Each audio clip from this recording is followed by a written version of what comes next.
po ang tinatawag na khaira ummah. Pakinggan po natin ito ng mabuti ha. Yan po ang tinatawag na khaira ummah. Bakit po? Paano natin nasabi na yan ang khaira ummah? Anong sabi ng Allah? Wa tu'minuna billah. At sila ay naniniwala kay Allah subhanahu wa ta'ala.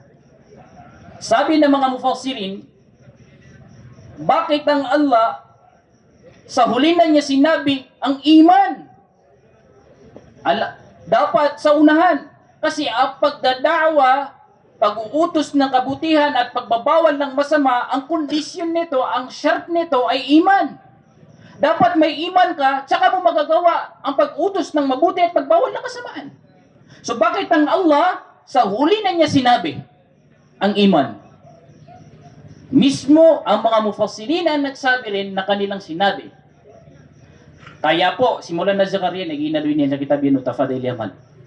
Tigin, kaya po, ang iman ay sa huli na binikas ng Allah dahil ang iman, pananampalataya kay Allah, yan ang pinagpare-parehoan natin. Lahat tayo dyan pare-pareho. Mabigas mo yung pangalan ni Allah, La ilaha illallah, Muhammad Rasulullah, ikaw na ay tinatawag na Muslim. Diyan tayo pare-parehas. Nagkaiba lang tayo sa pagsasagawa ng da'wah. Makita nyo? Hindi lahat ng nanampalataya kay Allah ay ginagawa niya itong da'wah at da'wah at tabligh. Ang pagdada'wah at pagtatabligh. Yan po. Hindi lahat ng naniwala kay Allah ay sinasagawa nila ito. Kaya ang Allah subhanahu wa ta'ala ay sinabi niya sa pinakahulihan ng ayat na iyon na wa tu'minuna billah. Kaya sa last na sinabi, yan po ang dapat natin maintindihan. Na ang iman, dyan tayo pare-parehas, pero sa paggawa ng gawain ng mga propeta, dyan po tayo nagkaiba. Pangalawa po, ang sabi ng Allah subhanahu wa ta'ala sa ayat na ito, kuntum khaira ummatin. Ang ginamit ng Allah subhanahu wa ta'ala na kataga ay kuntum. Antum. Hindi sinabi ng Allah ay antum. May pagkaiba po yung kuntum tsaka antum po. Ang ibig sabihin ng kuntum sa English ay tinatawag na to be. Maging. Ang tinatawag na antum ay isang klase ng pronoun na halimbawa kinakausap mo yung tao. Kayo, ikaw, yan ang tinatawag na antum. Pero ang ginamit ng Allah kuntum, ano pinakaiba nito?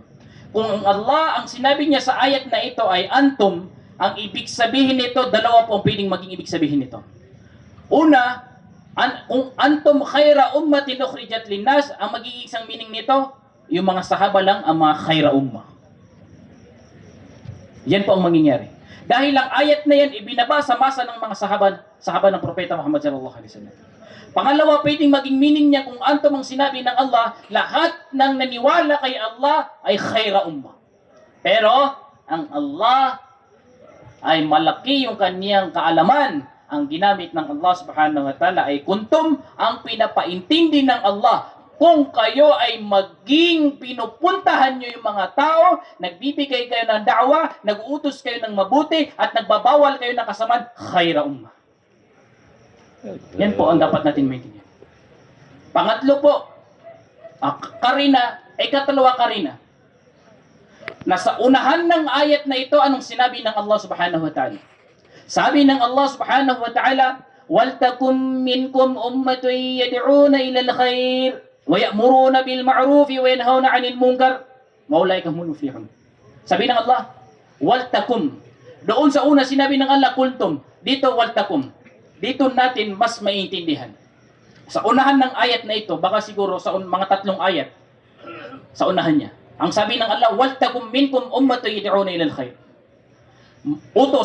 Inutusan tayo ng Allah na hayaan o di kaya maging isa sa guro, isa sa inyo, galing sa inyo, ummatoy yad'un. Ang ibig sabihin ng umma, isang jamaat, isang grupo, yad'una ila al-khair, magdada'wa tungo sa kabutihan, wa ya'muruna bil ma'ruf, mag-uutos ng kabutihan, wa yanhauna 'anil munkar, magbabawal ng kasamaan, at sila yung mga tao na nagtagumpay dito sa mundo at sa kabilang buhay.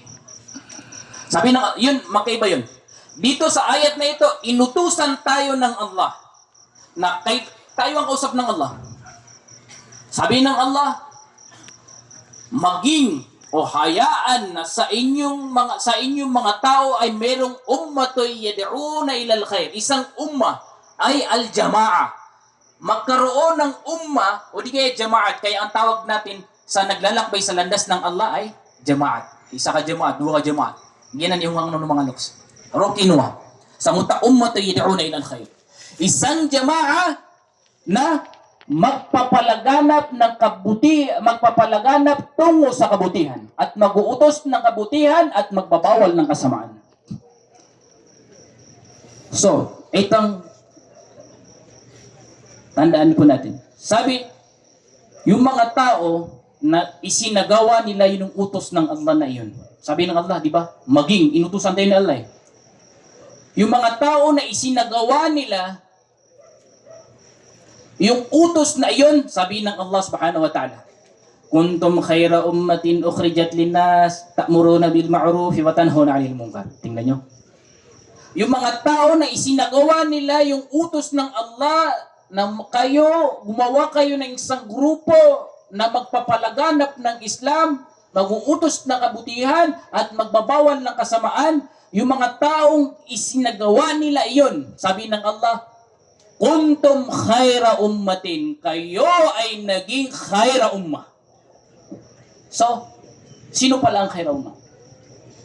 Kaya magpasalamat po tayo mga magulang at mga kapatid, lalo na kayong nakaupo dito sa majlis na ito, dahil kayo ang pinili ng Allah subhanahu wa ta'ala na mapaloob sa sinabi ng Allah na khaira ummah. So yan po ang trabaho ng alipin ng Allah pagdating niya dito sa mundo. Kaya po mga magulang at mga kapatid, tayo po ay wag mawalan ng lakas. Gamitin natin ang oras natin, ang ating kayamanan para lang kay Allah subhanahu wa ta'ala. Yung mga tao na naglalakbay sa Allah subhanahu wa ta'ala, ano po mga gantipala na ibibigay sa kanila ng Allah subhanahu wa ta'ala? Unang gantipala po, siya talubutan mo dyan ang kaong. Paganay, unang gantipala, paganay abalas, na salad ang manggusto nga salalan si Allah, nagtakpan Allah sa 490 million. Sa salad, ay kada ka umiyang gusto nga na sanggibo. Ay no to, ato ni katuro nabi. Waman anfaqa biwajhi dhalik falahu bikulli dirhamin 700,000 dirham. Saan sa tao, asisalalansi ko Allah, aguding gusto salalansi ko Allah, na umani salad amang gusto niya, natakapan Allah sa maka, peto gatos ngipo, 700,000 ita times ng Allah subhanahu wa ta'ala. Natigman no katuro o nabi, siwi kadua, Abu Dawud, tigwa Allah subhanahu, tigwa nabi, inna salata wa siyama wa dhikra yudha'afu ala nafaqati fi sabilillahi bi 700 di'afin.